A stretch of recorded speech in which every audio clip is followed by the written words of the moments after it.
عفوا. عليكم السلام. وعليكم السلام ورحمة الله.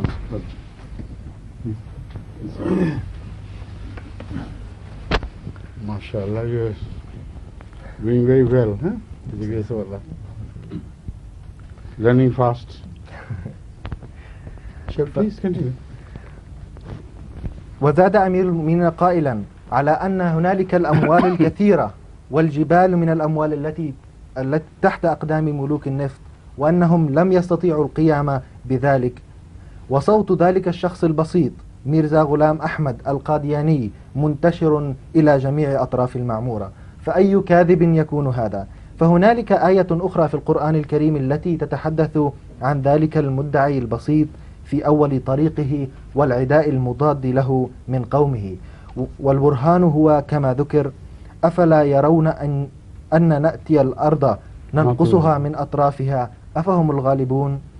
أفلا ترون أنكم أنتم تملكون المساحات الكثيرة والعقارات الكبيرة، فعندما تصطدمون بذلك المدعي فإن أرضكم تصغر وهو يحصل على الأرض، وأن أرضكم تبقى وتصغر شيئا فشيئا. أفأنتم الغالبون؟ أفمثل هؤلاء الناس سيكونون الغالبون؟ فها نحن تحدينا جميع الأديان مدافعين عن الإسلام، ففي الأحمدية سترون تحقق النبأ الذي ذكر في القرآن الكريم، حيث يقول: هو الذي أرسل رسوله بالهدى ودين الحق ليظهره على الدين كله. ومن الذي يقوم بالتضحيات؟ فليست تلك الأموال التي تؤخذ من الأغنياء فقط، بل التي تجمع من الناس جميعا. فليس صدق ذلك المدعي وحده هو البرهان على صدقه، بل صدق أتباعه أيضا هو برهان آخر، وذلك عن طريق تضحياتهم، حيث ذكر في القرآن الكريم: إن الله اشترى من المؤمنين أنفسهم وأموالهم بأن لهم الجنة. فلماذا يدعو الله تعالى المؤمنين إلى مثل هذه الصعوبات والابتلاء؟ فلو كان أولئك الأشخاص الذين استجابوا لنداء الرسول صلى الله عليه وسلم كانوا غير صادقين فلما ضحوا وقدموا ما كان لديهم من عقار وسيادة. هذه إشارة أخرى لصدق ذلك المدعي. فلولا أن اتباع ميرزا غلام أحمد آنذاك فلو أن أتباع ميرزا غلام أحمد آنذاك قدمت لهم بعض المبالغ أو العقارات فلما آمنت به، لأن ذلك لم يحصل في تاريخ الأنبياء والمرسلين جميعا. فإذا اتبعت رجلا مبعوثا من الله سبحانه وتعالى فعلينا أن نمر بأقصى المعاملات، حيث أننا نرجم بالحجارة حتى أن أهلنا يتركوننا وينبذوننا، وأننا نعامل بأقصى المعاملات، فكيف لرجل أن يتحمل ذلك لولا أن رأى الحق؟ فهذا هو البرهان الآخر. فهل هذا لم يحصل للمسيح الموعود عليه الصلاة والسلام؟ وهذا ما يحدث حتى في يومنا هذا في الباكستان وغيرها من الأماكن، مما يكلف الجماعة في بعض الأحيان بالحياة، وفي بعض الأحيان الأخرى بالكثير من المصاعب لاتباعهم سيدنا أحمد عليه الصلاة والسلام.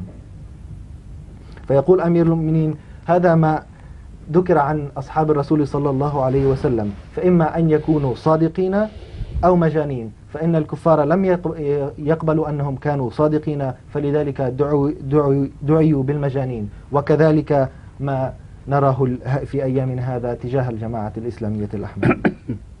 Why Majanin? Explain this. Because it's only a madman who doesn't know where his benefit lies, where his advantages lie, from which things he profits. So he loses his things right and left, and no sense of possession left. So such things can occur only either from the top righteous people, who are the summit of righteousness, who see things beyond, who see the face of God, and for that face they sacrifice all they possess. Or just madmen do that. Any man with sanity will not sacrifice his things for nothing. And What things? Honor, property, wealth, life, the dear ones, the families, the tribes. All are lost. So there can be no other answer than this. Either these people have to be right and true people, or they have to be mad. So the first option they wouldn't accept. So they took the second option as the only alternative option. Otherwise, this is a dilemma which can't be solved, right? فيقول أمير Sorry. No, there's a comment that he says here in your last time. I didn't see it in the video. That Sayyidina Salih alayhi salam, he told to be a liar. Did you say that? No, I didn't. He said no. Huh? No. No. Yes, he did. He must have said something which was misunderstood or misconveyed. Or misinterpreted them. That's right, that's possible. But we'll rectify it. Tell them. Please take over. لقد ذكر أمير المؤمنين وطلب أن نشرح لماذا المجانين. فقال أمير المؤمنين إن لأي شخص عادي عاقل لا يمكن أن يخسر وأن يذهب بأمواله وعائلته وعزته بدون أي سبب. فإما أن يكون من أتقى الناس لأنه يرى في المستقبل وأنه يعرف من الله سبحانه وتعالى ما يعرفه الناس العاديين، أو إما أن يكون مجنونا والذي ليس له أي منطق. فيقول أمير المؤمنين ذلك أن هؤلاء الناس لم يقبلوا الإمكانية الأولى ولا أن يكون صادقا وتقيا، فلهذا يجب أن يقبلوا وأن يتهموا ذلك الشخص بالجنون. That is exactly what they say about Hazrat Musayyib Maud Islam. He's Majnoon, madman. But all the previous prophets were also called madmen. Please. يقول أمير المؤمنين أن هذا ما ذكر عن سيدنا أحمد عليه الصلاة والسلام بأنه كان رجلا مجنونا وأن لم يكن لديه ذرة من العقل، وهذا ما اتهم به جميع الأنبياء من قبله وجميع المرسلين. Now the blame that somebody is Majnoon or mad is not tenable in this case, in the case of the prophets. Not at all. Because they speak of such wisdom as they challenge the world around.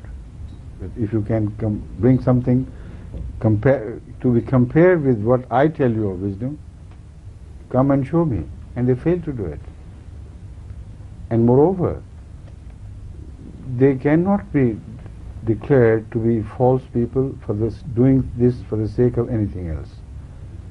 Because the best a prophet could require would be honor. For some people are mad for in their ambition to become the leaders. But when they claim, they do not get leadership. They destroy leadership they already had gained previously.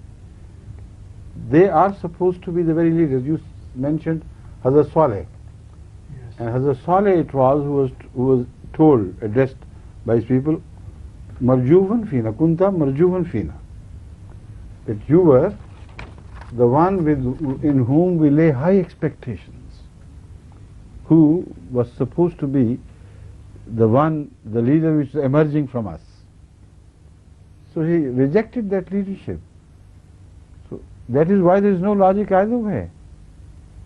If he is a cunning man, he can sacrifice, even a cunning man can sacrifice things for the sake of great honor or fulfillment of his ambition to gain leadership. That does not apply to the case of the prophets, because they are leaders of a sort accepted by the people, respected by the people around. Before they claim, when they claim, all the leadership goes overboard and they are deprived of that honor which they had gained first. So it is impossible to prove a prophet wrong. If he is a true prophet, these are the signs which go with him. لقد ذكر أمير المؤمنين أن هؤلاء الأنبياء أو المبعوثين يأتون بحكمة معهم، فإن هؤلاء الناس يكونون مرجوين ومحترمين قبل ادعائهم، وأن أكثر شيء مهما لدى النبي هو الحصول على احترامه والحصول على المقام، ولكن عند ادعائهم يخسرون كل ما حصلوا عليه من شهرة واحترام. وكما ذكرنا فيما قبل عن حضرة صالح عليه الصلاة والسلام، حيث ذكر في القرآن أنك كنت مرجوا فيهم. قالوا يا صالح قد كنت فينا مرجوا. قالوا يا صالح قد كنت فينا مرجوا قبل هذا. Before you made this claim, you were marjuwan. With the claim, no more. So this is a positive proof that the prophets have no ambition. وكما ذكر في الآية على أن سيدنا صالح عليه الصلاة والسلام كان مرجوا فيهم قبل دعوته وأنه مبعوث من الله سبحانه وتعالى. ويقول أمير المؤمنين أن شخصا كاذبا لن يقوم بذلك أو بتلك التضحيات التي يقوم بها جميع الأنبياء. يقول أمير المؤمنين ولربما سيقوم بتلك التضحيات للحصول على شهرة أو على الحصول على الاحترام، ولكنه لن يقوم بذلك والسيادة أيضا، ولكنه لن يقوم بذلك لخسارة تلك الشهرة والسيادة. Now this can be demonstrated in case of Hazrat Aqdas Sayyidina Muhammad Rasulullah sallallahu alayhi wa sallam.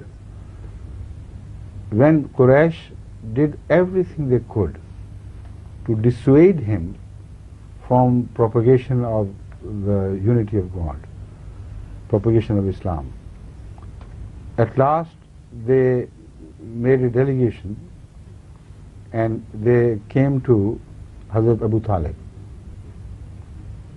and told him that, look here, we are now fed up with this. This must be decided either way. Tell your nephew that if he wants shura, honor and fame and glory, we are ready to give him the leadership of Mecca. If he wants the most beautiful girl in Arabia, we promise we will provide him that. If he wants wealth, whatever he wants, we are going to offer him with respect and accept him as our leader. But he must dissuade from the propagation of unity of God. When Hazrat Abu Talib approached Hazrat Muhammad Rasulullah sallallahu alaihi wasallam and told him, "Oh my nephew, I give you shelter and I also suffer. Today my people came to me with this message and they said, Abu Talib, enough is enough, no more. I will be with you, I will not abandon you, but you know, it's how difficult it is becoming. So this is their offer. What's your answer?" He said, as far as you are concerned, I am not protected by you, I am protected by my God. Forget about this, that you are giving me protection. As far as their offer is concerned, tell them that if they bring the sun and put it on my right hand, and they bring the moon and put it on my left hand, I will chuck them away and I care not for them. But unity is my profession, my obsession, my love. I can never abandon unity of God. So therein lies the proof of his honesty and total absolute dedication to truth. Yet they wouldn't understand. The blind people don't see. Please. لقد ذكر أمير المؤمنين مشيرا إلى الرسول صلى الله عليه وسلم حيث أن قريش حاولوا دائما منعه وإغراءه للتوقف عن دعواه لوحدانية الله سبحانه وتعالى، حيث أنهم جاءوا أبا طالب يوم من الأيام وقالوا أننا لا نستطيع أن نأخذ ذلك أن نسكت على ما يدعيه قريبك، فيجب أن نحسم الأمر اليوم قبل غد.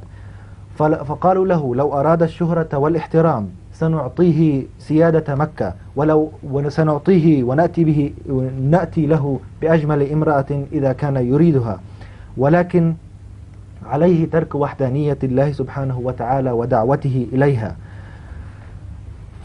And abuse of our idols. They also said that. We should stop abusing our idols, rejecting them.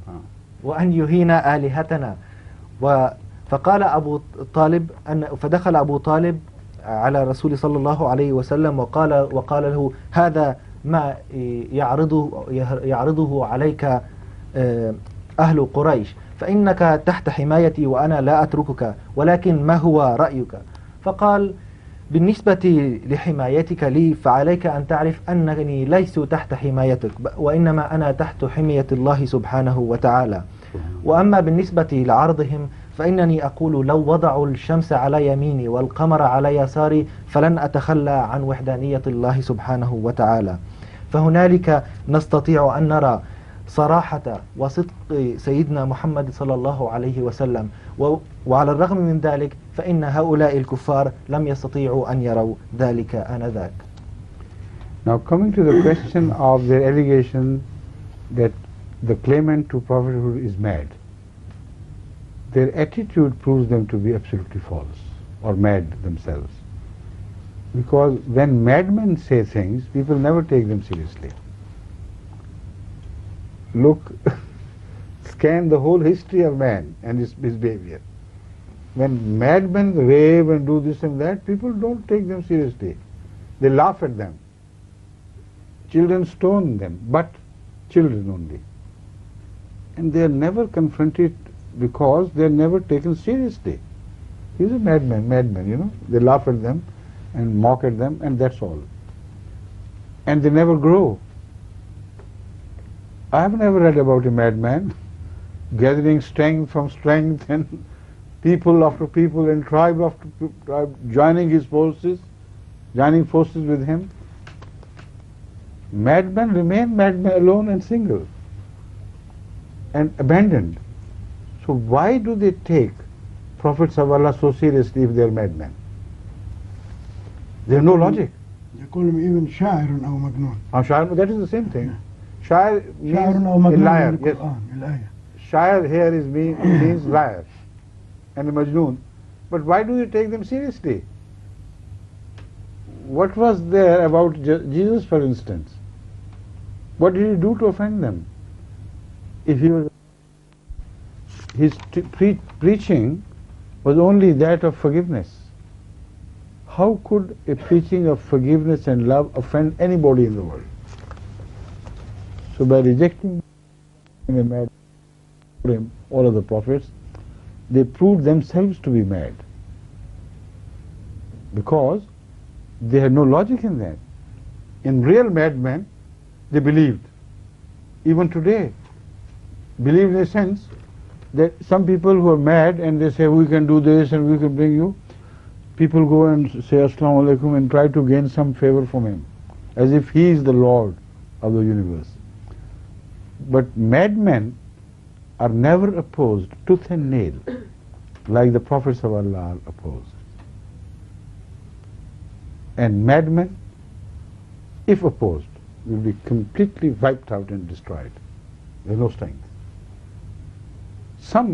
There are some cases where some people who were supposed to be mad, they were opposed, and they were beaten down and flattened to earth. Nothing is heard of them. But prophets of God, none can touch them. It's impossible. They grow from strength to strength and glory to glory. This is not the behavior of madmen. Is there? Certainly not.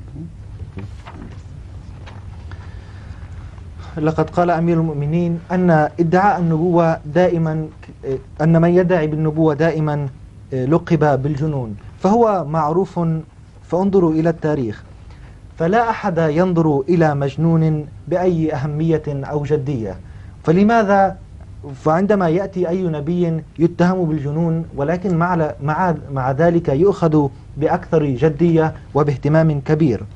فيقول أمير المؤمنين بأن أي مجنون بسيط لا يمكن أن يجمع قواه ويجمع أتباعه شيئا فشيئا، فإن المجنون العادي فإنه مجنون ويبقى مجنونا، ولا أحد يهتم إليه سوى الأطفال الصغار. فانظروا إلى المسيح الناصري عليه الصلاة والسلام، اتهموه دعواه كانت المحبة والعفو، بينما عودي من جميع الناس وقيل عنه أنه مجنون. فإن الناس يؤمنون بالمجانين ويذهبون إلى هذا الشخص وذلك الشخص وينحنون أمامه، فإن المجنون العادي لا يعاني كما يعانيه أنبياء الله سبحانه وتعالى.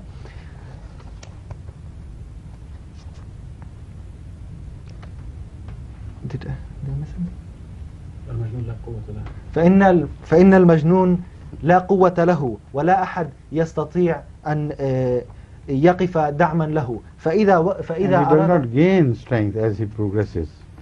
فإذا قام أي مجنون بادعاء شيء، فإن إذا واجهه الناس فسيقضون عليه ولا تكون لديه أي قوة، ولا يحصل على قوة ولا تزداد قوته بعد ذلك. No, another thing about this process is that Majnoon people or the false prophets, there are two different categories. The Majnoon are left alone and not cared for. What about the false prophets? The false prophets are not opposed by the people. They have a backing of a tribe. They have a backing of a gang. They conspire first and come out in the form of a strong band and armed people. And they claim to be representatives of God, these false people, always with the help of a tribe or some powerful group behind them. Now look at the history of the Mutanabbiyin for Islam. They are always, without fail, supported by a clan, a tribe, or another powerful group behind them, and who wanted to gain some ulterior motives out of their claims. But what of them? How can we recognize them then? Because they are not madmen. One can know they are clever, cunning people, they are not madmen. What would happen to them? On that subject, the Holy Quran says, referring to another sign of the truth of Hazrat Muhammad Rasulullah sallallahu alayhi wa sallam, وَلَوْ تَقَوَّلَ عَلَيْنَا بَعْضُ الْأَقَاوِيلِ لَأَخَذْنَا مِنْهُ بِالْيَمِينِ ثُمَّ لَقَطَعْنَا مِنْهُ الْوَتِينَ فَمَا مِنْكُمْ مِنْ أَحَدٍ عَنْهُ حَاجِزِينَ. If he were a conscious liar and impostor who concocted things and himself and attributed them to me falsely, how can people know that this man has not been spoken to by God? Everyone who claims, how do we know? How can we know? We are not sitting in between the he and a person. So this is the dilemma. Should we accept such a man? Should we reject him? What is our responsibility? Should we oppose him? Should we try to punish him and destroy him? Then all these questions arise. One of them is answered in this verse, which says, you have nothing to do with it. We have. He has attributed lies to us, not to you. If this prophet had attributed lies to you, then you could punish him. But he hasn't. You know he has been Amin, you know he has been Siddiq or Suduq, and all these praises he has won from you. So, all right, you say he has spoken against us, a lie, a fabrication. We must punish, and we will. Just wait and see. لَوْ تَقَوَّلَ عَلَيْنَا بَعْضَ الْأَقَاوِيلِ. Not to talk of the whole Quran. If we had concocted even a few sayings, attributing them to us, لَأَخَذْنَا مِنْهُ بِالْيَمِينِ. We would have caught him by the right hand. ثُمَّ لَقَطَعْنَا مِنْهُ الْوَتِينَ. And then we would have severed his life artery. فَمَا مِنْكُمْ مِنْ أَحَدٍ أَنْهُ حَاجِزِينَ. There would be none then from among you to support him and prevent the wrath of Allah to befall him. None could stand between Allah's wrath and him. Now this presents a beautiful scenario of which I have already spoken. The false people have the support of false people with them. But when Allah's wrath befalls them, none can stop it. It's the other way around with the righteous people. They are left alone, abandoned, at the mercy of any Tom, Dick and Harry to do them any harm they like. But it is Allah who stands between them and that man and protects him.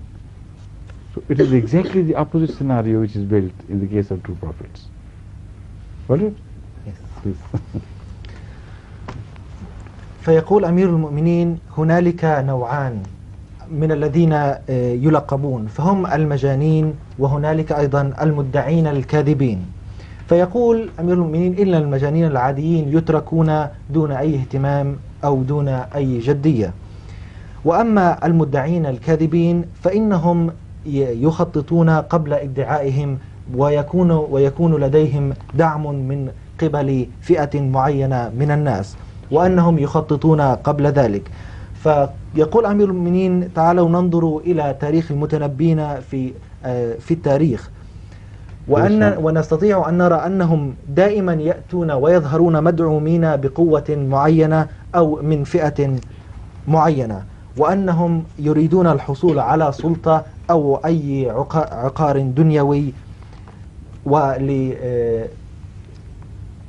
ولسبب معين. فذكر في القرآن الكريم كآية لصدق رسول صلى الله عليه وسلم: أعوذ بالله من الشيطان الرجيم، بسم الله الرحمن الرحيم: ولو تقول علينا بعض الأقاويل لأخذنا منه باليمين ثم لقطعنا منه الوتين فما منكم من أحد عنه بحاجزين. فلو كان كاذبا اخترع ذلك المدعي أشياء من لدنه، فكيف سيعرف الناس إن كان ذلك النبي صادقا أم كاذبا؟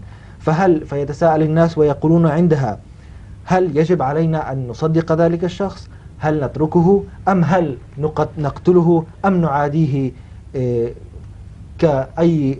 كأي عدو لنا؟ وهنا نرى الإجابة، حيث يقول الله سبحانه وتعالى: هذا ليس شأنكم فإنه افترى شيئا علينا وهذا شأننا، فلو أنه كذب وافترى عليكم فهذا سيكون شأنكم. فكما ذكر في الآية حيث قيل: ولو تقول علينا بعض الأقاويل، أي إذا افترى بعض الأقاويل على الله سبحانه وتعالى لأخذنا منه باليمين، وأنه سيمسك الله سبحانه وتعالى بيمينه، ثم لقطعنا منه الوتين، وأنه سيقطع عنقه، وأن عداء life artery الوتين. No need of interest in الوتين. ثم لقطعنا منه الوتين فما من أحد عنه بحاجزين. منكم من أحد عنه حاجزين، ولا أحد يستطيع أن يوقف ويرد عذاب الله سبحانه وتعالى النازل على ذلك المدعي الكذاب. فإن المدعين الصادقين يتركون ويأتون دون أي دعم أو قوة، ويكونوا تحت حمية الله سبحانه وتعالى، وليس لهم سلطة دنيوية أخرى. No one stands between him and God to protect him. They all attack him.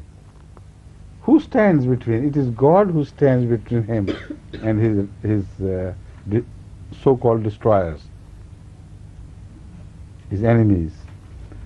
And the case of the Mutanabbiyin is exactly the opposite. It's in the history of That's right. there is Mutanabbiyin before Hadrat Mirza Ghulam Ahmad. Of course. They called they were prophets and They claim to be prophets. in what Mutanabbi. century? The first was, क्या नाम था उसका पूरा? Aswad Ansi. नहीं तो पहला जिसने रसूल सल्लल्लाहु के सामने दावा किया मुसलमा مسلم الكذاب Musalma Kazzab was during the lifetime of Hazrat Muhammad Rasulullah sallallahu alaihi wasallam. He was supported by his tribe, and he came in as a delegation and sent the message to Rasulullah sallallahu alaihi wasallam that I am also a prophet of God, so I have come with the proposition that we should share this office together. Let's divide this authority. Hazrat Muhammad Rasulullah sallallahu alaihi wasallam told his messenger that I do not care. क्या उठाया था 10 दिन का a straw. I do not care for his offer even to the extent of this straw, to the weight of this straw, or to the value of this straw. But Tell him, go back. God has appointed me, and this is not to be shared. Yeah, but God has proved that they were liars. Like That's what I'm saying. But and he stopped this thing in the Quran and tell them. But about Muassad Jamal Ahmadiyya, No, I'm coming which to that. went to I'll found out. I'll come to that. Because no time to. No, we'll continue. What do you mean? Next time, tomorrow, the day after. Because there's an important question I'll ask you today, please. No problem. Just show patience, please. I am. Okay. We'll come tomorrow and the day after as well. I have started a subject which has to be covered entirely, exhausted. Yeah. Because there are many things which may arise in the minds of other viewers. When you ask a question, my address no longer remains confined to you. No to everybody. Because it's not a private meeting. No. So all the viewers in the world are watching and listening. Yeah. So I have to satisfy all the possible queries which may arise in their hearts. That is why I take longer. So I'll turn to you in your turn. But you understand that the whole world is watching us. Yes, indeed. So I should... And everybody want to comment. Exactly. What to say. So on their behalf, I am commenting myself, raising questions. This could be said, that could be said, that could be said, this is the answer to this, and that and that. This is a style of argumentation, please. Huh? So where was I? About Musaylima Kazzab. Musalma Kazzab and others like him.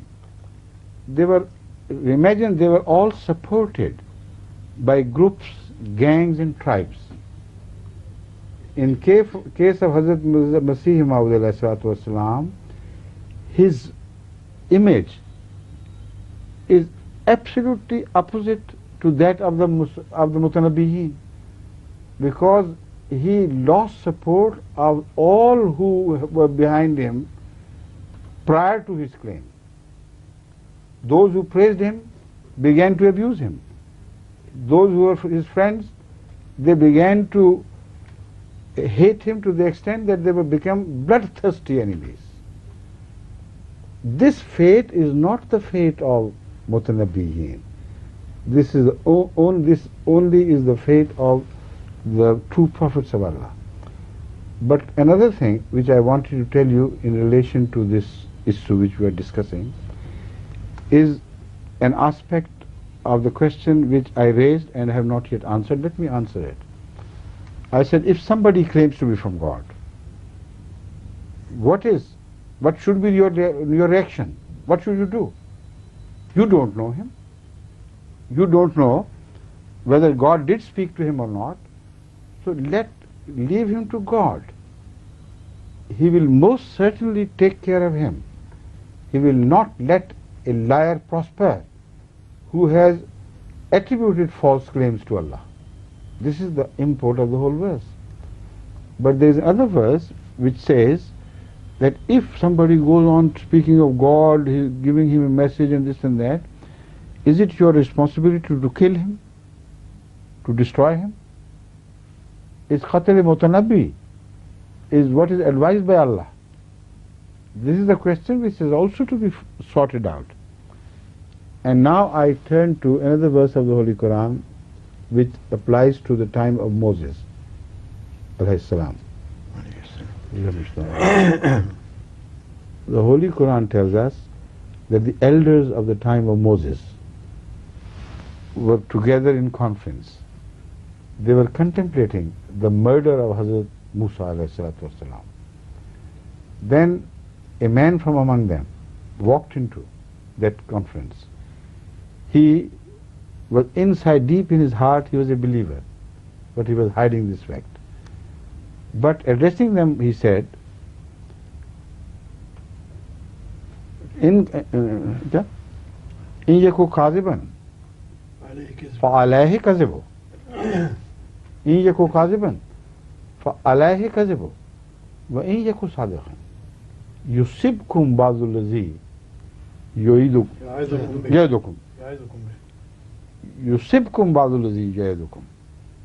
Now this is a universal truth mentioned in this verse. Was he wrong or was he right? He says you are planning to murder him. But remember, if he is a liar, the responsibility of his lies does not rest on your shoulders. It rests on the shoulder of God. Because he is speaking a lie against him, not against you. But remember also, if he proved to be right, then whatever effort you make against him is going to turn against you. Then whatever he threatens you with, by the way of wrath of Allah, it is going to follow you and it will not leave you alone. It will be fulfilled. So both these are the criteria. Apply them to Hazrat Mirza Sahib and see for yourself what happened. Was he a madman? If he was a madman, he should have been left alone and he would destroy himself. Madmen do not need an enemy to destroy them. They commit a sort of suicide. There is no future for madmen. If he was a liar, then he was the greatest liar of his time. The one who attributed false claims to Allah. Where was this verse then, which said, leave him to me, I'll do it, I'll take care. What care did God take of this man if he was a false man? When people said, you are a false prophet, you are not a true prophet, and we'll see to it that you are destroyed and demolished and completely annihilated from the face of earth. You know what he said? He said, all right, come on, do it. Bring all your forces, muster all your strength. Destroy me if you can, but God has told me, He stands behind me. None of you will ever see me destroyed. I am going to spread and grow from strength to strength until He's told them that God has told me that my name will reach the corners of the earth. Was it a madman speaking or a false man speaking? Why don't you visualize yourself the situation in which he was?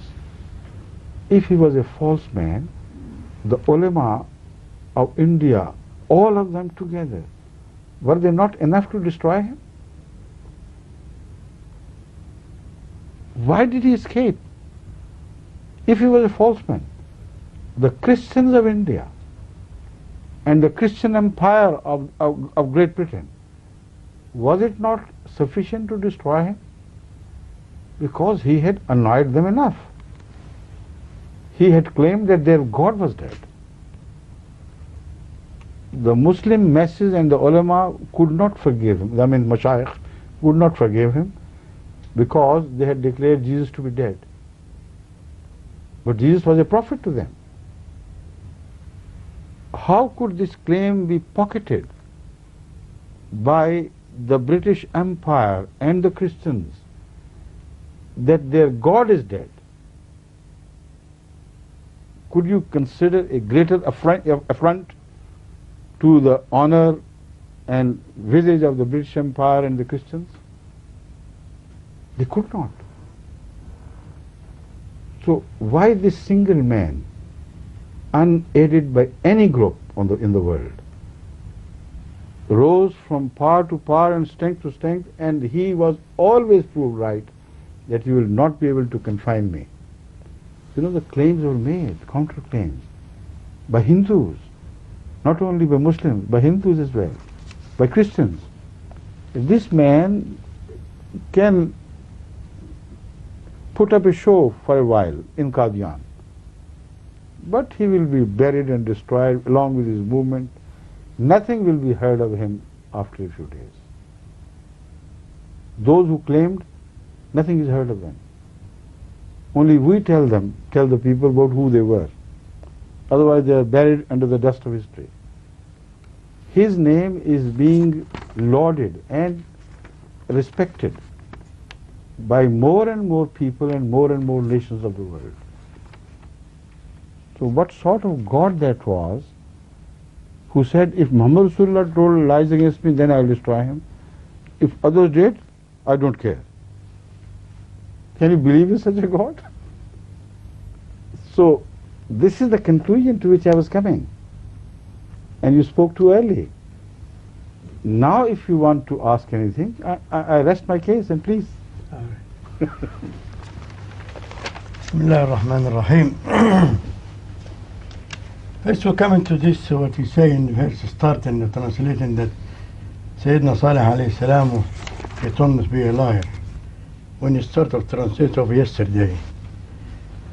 It was Jesus Christ who was supposed to be alive, but he is not alive. Not he Salih. said that you said that Salih, he turned to be a liar. I never said that. He said in his translation. You we can bring the first. And all right, if he has we did get it, it afterwards. if he did it, We he record it. apologizes for that mistake Yeah. and corrects himself. Do it. Tell them. لقد قال لي الأخ أبو حسين أنني أخطأت في الترجمة في بداية البرنامج، وقلت على أن سيدنا صالح عليه الصلاة والسلام ظهر في آخر الأمر على أنه كاذب. هذا ما قلته. حي. Did you say? No, كاذب. He turned to be a liar. Lie. I said lie. Liar. No. I said people believed him to be a liar, not he. Yes. This is a mistake. I said the people, his own people, believed him to be a liar. No, he said he turned to be a liar in the start. No question. Maybe he said If that. he said, now, if he says that, consciously he'll become a kafir himself. No, astaghfirullah al-azim. No, not saying. Oh no, there has to be a mistake somewhere. All right, we will see to that afterwards. Okay, please. We come into the Hadith Sharif, which Your Eminence said that Rasul Karim sallallahu alayhi wa sallam said, أنا خاتم الأنبياء أنا علي خاتم الأولياء وأنت يا علي وأنت يا علي خاتم الأنبياء. Same. I have reasoned this question with two of Muslim scholars from Al-Azhar. And to find out about this hadith, because if it's not correct, because if I have to correct it in my own way, that there's so many wali coming after Ali, That's right. hundreds or thousands, you see. Yeah. So how can Muhammad sallallahu alaihi wasallam say that he is the last one, last wali when he comes after him, that Muhammad, a'udhu billah, was telling lies? That's right. Huh? Yes. So when I ask them about this question, they say, there is no question, there is no such hadith in any of Sahih. If you ask about if there is a proof that this hadith is, because there is so many Israelite hadith against Rasul. And if we come to if we don't have the proof that Rasul Karim say this thing, everybody say that Muhammad sallallahu alaihi wasallam wal-a'udhu billah is a liar. I'll come to that. I understand. The point I raised was that none of the Muslim scholars of earlier times rejected this hadith on the basis that it is contradictory to the claim of Rasulullah sallam, so it can't be accepted. None of Muslim eminent scholars rejected this hadith on this basis. This is found in Tafsir Kafi. Al-Kafi, yes. Of the Shia. Of the Shias. Yeah. Also it is found in Sunni books. You have got? Bring the reference. We'll give you the reference. Because Al-Kafi is written by, they say written by Hadrat Ali, and all Muslim scholars say no, it's not true. No, what I mean to say is, I'm here to find out. Please just a minute. So please don't take me wrong. I don't take you wrong, but you give me time. Yes, I give you time. Even tomorrow, after tomorrow, I will keep coming until we find out the truth. What I mean to say is, that this hadith is found in Muslim literature, both the Sunni and the Shia. It is not in the Sahih Sitta. I accept it. I'm not debating the issue. I accept it is not found in Sahih Sitta. But at the same time, this was not made by Ahmadis. This hadith is there in the Muslim literature for around 1,000 years or thereabout. Who make this literature? Muslim scholars of old, they reported this hadith. We'll give you. No, their names are The brief translation is here. Tafsir Safi, Surah Ahzab. Kafi. Safi. Shara Kafi, Tafsir Safi. यही है ना? Tafsir As-Safi, Surah Ahzab. Surah Al-Ahzab. Yes. What verses and what page? The same Khatam al-Anbiya. Khatam al-Anbiya. It's there. In But Surah Al-Ahzab. there are other. I will bring other references. This hadith is found not only here but elsewhere with a difference. But the difference does not make any difference in the issue which we are discussing. In one report it is said, Hazrat Sallallahu Alaihi Wasallam said, "Wa anta khatamul asfiya," instead of khatam al-awliya. In the other it is said, "Anta khatam al-awliya." Awliya or Asfiya, It's the same thing. That's what I'm because saying. If you Safi, you are Wali. Exactly, that's what You are I'm clean. Exactly. The point I made, which you missed to note, was this: that we did not invent this hadith. Previous Muslim scholars have reported it as having been said by Hazrat Muhammad Rasulullah. This is correct. Yeah, who's This the we can previous? prove. Who's the previous? But I tell you. Now, if it is not Sahih, why did not Sahih? The word Sahih can be understood in two ways. Yeah. Number one, the line of narrators was not complete. Those who narrated the hadith, in that line either there was a break or one of the narrators was not trustworthy. So such ahadith are rejected as ghairu sahih, right? And But I did not mention that part. I said if the subject of this hadith was not acceptable, there should be at least some ulama in the past who should have objected to the subject matter of hadith. we say that in the past, those ulama have changed the history of Islam. Most of them, they say, You know, thing was not right. What I am They saying, don't take their thing you or still their don't follow. literature. Please don't follow. Try to follow me. I will. What I am saying is that if this hadith in its subject matter was not acceptable to the earliest Muslims, why didn't they object to the subject discussed in this hadith? Why didn't they say it is impossible for Hazrat Muhammad Rasulullah Sallallahu Alaihi Wasallam. Sallallahu Alaihi Wasallam to have said this about Hazrat Ali, because this would mean that there would be no wali after him or no Safi after him. None of them discussed this, None which of means who? they were not against the subject. They only discussed it from the point of view of its reporting. The reporting could be weak, but the subject was never challenged. Well, it's up to you to agree or not, but I have explained. I'm not sure I agree or not. I don't accept this explanation You may because not? maybe these people. Yes, you may not. You said the Muslim scholar Okay. before. If it Who you- are they? What their names? or we'll, what? we'll give you. All right. But it's all right. But what I'm going to When say. I first come here, one I more say I thing. come to find out Please, fact. please. So So please don't offend him. No, I am not offended. I give But you a give me question. chance. I am. No, you I have plenty time. interfere. Allah, we are alive.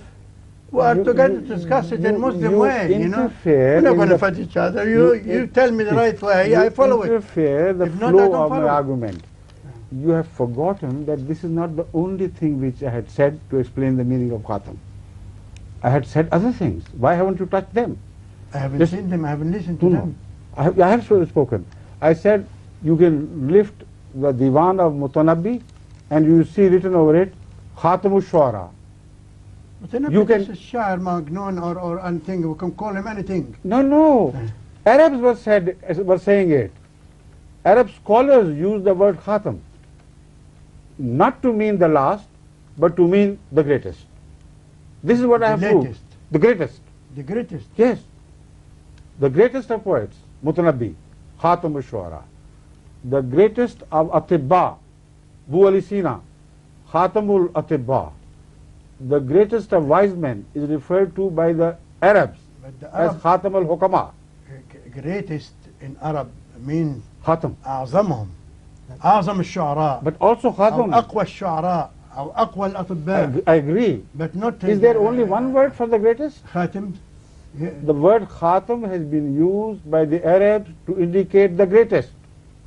In which dictionary? 552. Some examples. Some example. Here, look at this. A list of 50 usages by the Arabs and other great Muslim scholars which have used the word in the sense not of the last but in the sense of greatest. Look. Is in Arabic? Arabic. Yes, in Arabic language? No, but he will translate it. We'll translate this and provide you the list. No problem. Please. Abu Tamam Shair is called Khatam al-Shuara Awfiyatul Ayan Jild Awwal, first volume. Abu Tayyib is also called Khatam al-Shuara Muqaddama Diwanul Mutanabbi Misri, is published in your country, Egypt. Page 15. Abul Ala al-Mu'arra أبو العلاء المعري. al-Mu'arri Yeah. is also mentioned as Khatam al-Shuara in the same reference which has been quoted. Sheikh Ali Hazin, who was called Ali Hazin, was a Persian poet. He was given the title of Khatam al-Shuara. Read in Hayat-e-Sadi, page 117. Habib Shirazi of Iran was also referred to as Khatam al-Shuara. Read Hayat-e-Sadi, page 87. Hazrat Ali al-Khatam al-Awliya. Read Tafsir-e-Safi, Surah Ahzab. Imam Shafi, Khatam al-Awliya, At-Tuhfatu Sunniya, page 45. They are not things concocted by us.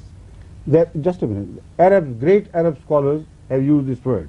We could say that this Khatam in Just a minute. their own country or in their own district. Shaykh Ibn al-Arabi, Khatam al-Awliya, Sarwar Futuhat al-Makkiyah, Ibn Arabi. Imam Muhammad Abduhu Misri, Khatam al-Aimma, Tafsir al-Fatiha, Safa, page 148. As-Sayyid Ahmad as-Sanusi, Khatamatul Mujahideen, Akhbarul Jamia al-Islamiyya, Palestine, 27 Muharram, 1354. Ahmad bin Idris, Khatamatul Ulama al-Muhaqqiqeen, Al-Uqd al-Nafis. Abul Fadl al-Ulusi, Khatamatul Muhaqqiqeen, Sarwar, Tafsir Ruhul Maani. Shaykh al-Azhar Salim al-Bashari, Khatam al-Muhaqqiqeen, Al-Harab, Harab, page 372. Imam Suyuti, Khatamatul Muhaqqiqeen. The title page, Tafsir Itqan. Hazrat Shah Waliullah Dehlavi, Khatamul Muhaddiseen. Ujala Nafia, volume 1st. Al-Sheikh Shamsuddin, Khatamutul Huffaz, At-Tajreed As-Sari, Muqaddama, page 4. Khatamul Tazkiratul Awliya writes, the greatest of the wali is called Khatamul Awliya. So what I said, this is supported by Tazkiratul Awliya. Then Futuhul Ghaib mentions a man who continues to rise in the sight of Allah gradually reaches the status of Khatamul Awliya. Then a Sheikh Najib is called Khatamutul Fuqaha, Akhbar as-Sirat al-Mustaqim, 27 Rajab, 1354. Sheikh Rashid Raza was called Khatamutul Mufassirin. Al-Jamiatul Islamiyya, 9 Jamadi Usani, 1354. Yes, it's More what- more to come. yeah. It's too much, you know. No, because you know not too much. What, You wanted more, so I will give you no, more. we'll come to the hadith. of Sheikh Rasul. Abdul Haq, I have already dealt with that. Yes. I have dealt a Safi. I have given you the reference. Which is Safi? Book? Tafsir al-Safi. Tafsir al-Safi? Yes.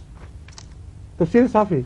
Yeah, but Tafsir We'll show al-Safi. you. We'll present the copy, no problem. Yeah. Don't interrupt me In now. this country, as they say, Don't interrupt me. to prove, I'm not interrupting you, just want to find out. Sheikh Abdul Haq Khatamat al-Fuqaha, Tafsir al-Iklil, Sheikh Muhammad Najib Khatamat al-Muhaqqiqin, Waliyo Khatam al-Walaya, Muqaddama Ibn Khulladun or Khuldun, Ibn Khaldun.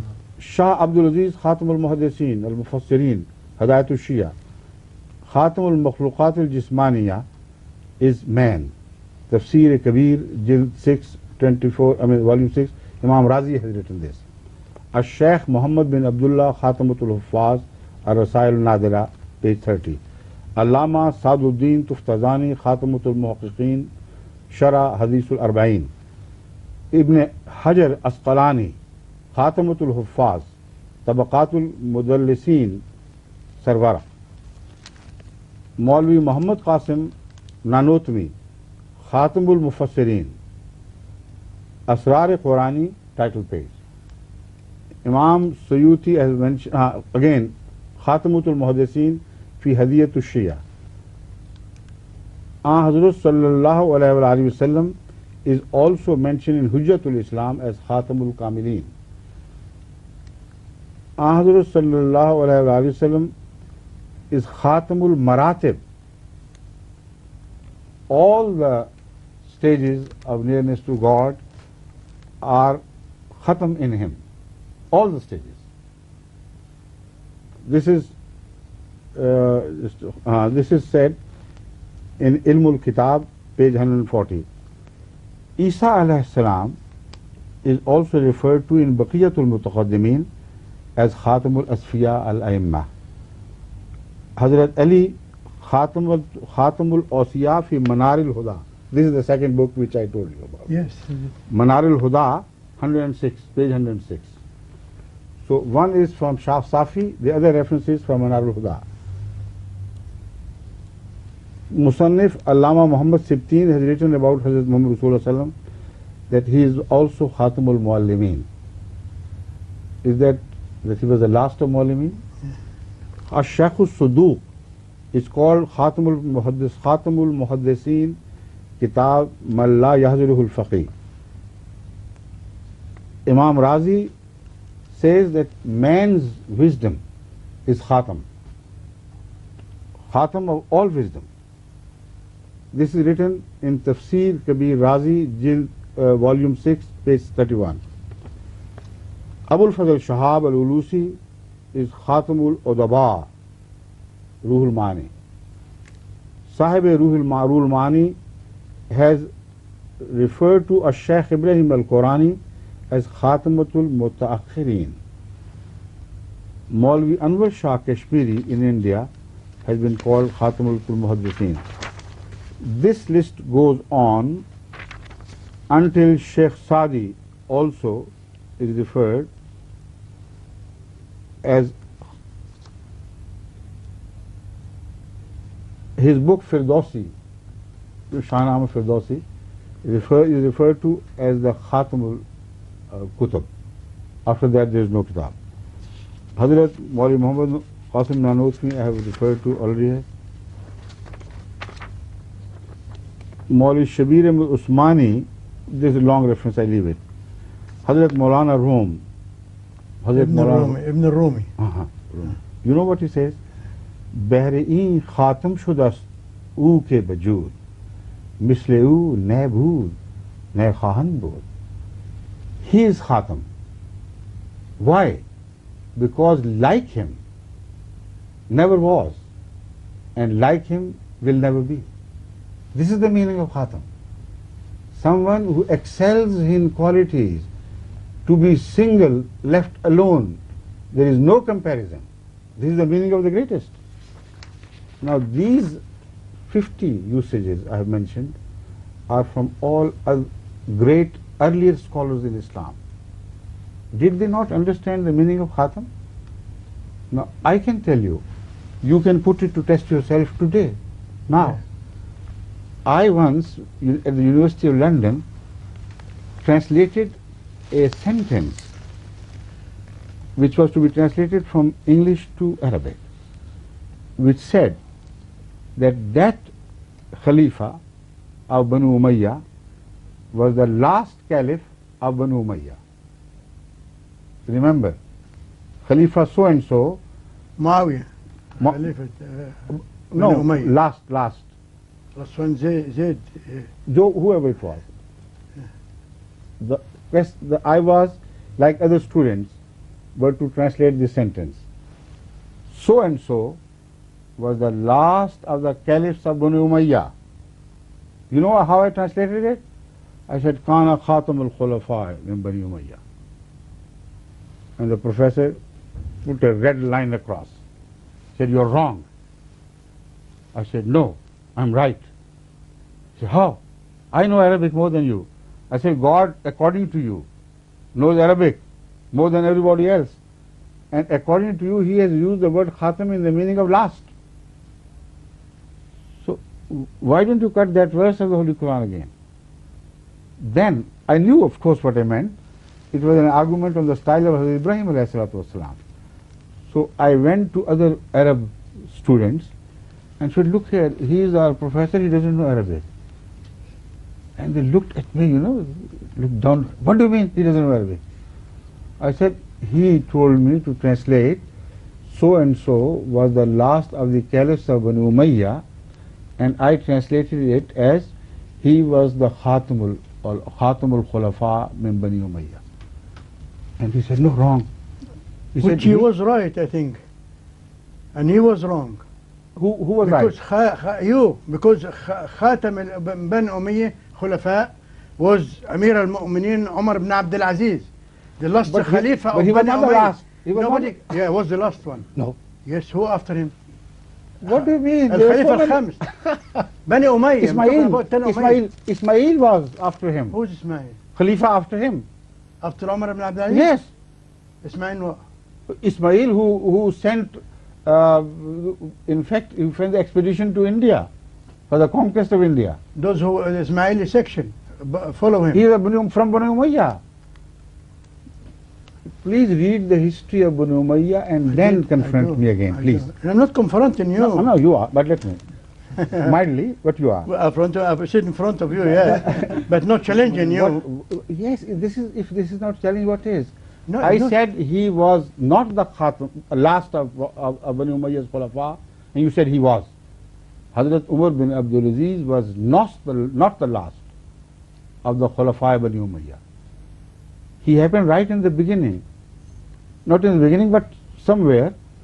After him, other Khulafa of Bani Umayyah did come.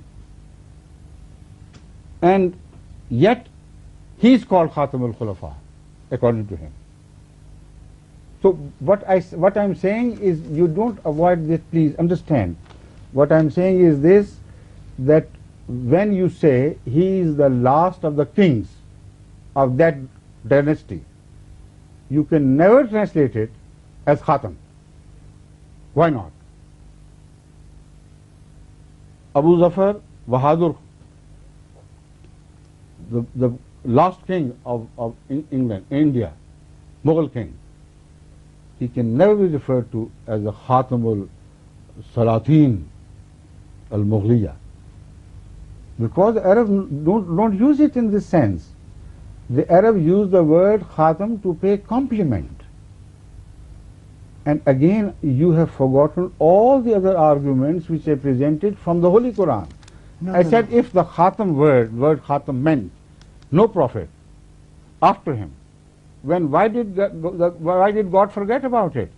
Why did he say, وَمَنْ يُطِعِ اللَّهَ وَالرَّسُولَ فَأُولَٰئِكَ مَعَ الَّذِينَ مِنَ النَّبِيِّينَ وَالصِّدِّيقِينَ. And you forgot that? No, don't forget that. You took a hadith in which there was a weak point of narration, and you are building all your argument on that hadith. Leave it. Forget about it. But what about the Quran? When it says, Ya Bani Adama, Imma yatiyannakum rusulun minkum. Was it the word of the same God who said Khatam al-Anbiya? Why did he contradict himself? If Khatam means the last, how could the same God tell the rest of the world, not only the Muslims, Ya bani Adama imma yatiyannakum rusulun minkum yaqussuna alaykum ayati. Why don't you understand? Then the same God I have told you, addressing the Muslimin, the Muttabain Hazrat Muhammad Rasulullah says, وَمَنْ يُطَعِ اللَّهَ وَالرَّسُولَ فَأُولَٰئِكَ مَعَ الَّذِينَ أَنْعَمَ اللَّهُ عَلَيْهِمْ مِنَ النَّبِيِّينَ. Why not remove the title Nabiyyin? If this was not an award to be given to the followers of Muhammad Rasulullah. So Khatam means, if it means last, it only means last of the law-bearing prophets. The last whose word will carry through to the generations till the end of the time. Under him, subordinate to him, prophets could come. And if you have an argument against these two verses, first discuss them. Then we'll come to this hadith. And even if we leave it alone, it does not make the slightest difference to our cause, because the whole Arab usage has been presented to you. It seemed that you was a little bit upset. What I think of course I was upset. No, I'm because not. Because you started challenging No, the not validity, challenging. the validity and the truth of what I was saying. You doubted the references. No, I'm doubting So the hadith. if you are because some people all right, themselves leave say- all those references alone. Chuck to whatever you like this list of the Arab usage. Come to the usage of the Quran. How can you deny that? I can deny nothing in the Quran. No, impossible. So I have given two references from the Quran. Two references, not one. One says, Ya bani Adama imma yatiyannakum rusulun minkum. This is known as Saqila. It applies to the future. Yeah. The future in relation to Hazrat Muhammad Rasulullah sallam. What is the meaning of this? When Khatam means no prophet can ever come, whatever. Then what is the meaning of Man yuta'illah wa We Rasulah? could say the Khatam as well in Arabic translation, that nobody will come will be the same as him. This is what I said, See. and you rejected. No, I didn't reject it. No, I said this is the greatest. You said no, it doesn't mean the greatest. You rejected. This is what I have said already. The greatest is the one whose like of him is not born. Oh, nobody will come like him. Yes, yes. Yes. That means Hazrat Muhammad Rasulullah Muhammad sallallahu is not equal to is him. not equal to him. Not at all. To him, is not prophet like him. No. Huh? No, he is not a law-bearing prophet. He has not brought a new book. The only book he believes is the book, the Holy Quran. The only word he follows is the word of Hazrat Muhammad Rasulullah. So he is, sallallahu alaihi wasallam. So he is the one who is mentioned. وَمَنْ يُطَعِ اللَّهَ وَالرَّسُولَ فَأُولَٰئِكَ مَعَ الَّذِينَ أَنْعَمَ اللَّهُ عَلَيْهِمْ. You and me and everybody will Allah wa Rasul But will be من النبيين من النبيين the different. Yeah. من النبيين. والصديقين والشهداء والصالحين. والصالحين. So we could be That mean from everybody. everybody. Salih and me Salih. That is right, but we come everybody under this can't be ayah. Nabi. Huh? Everybody can't be Nabi. No, after this That we can be means Nabi. after Hazrat Muhammad Sallallahu Rasulullah, alaihi wasallam. who can follow him before him? Everyone mentioned here is to be born after him. And whoever follow him can be awarded by Allah the title of Nabuwwat. If not, why is it mentioned? Think over it and come tomorrow. Inshallah. And this will be he translated. I hope he don't upset. I'm not challenging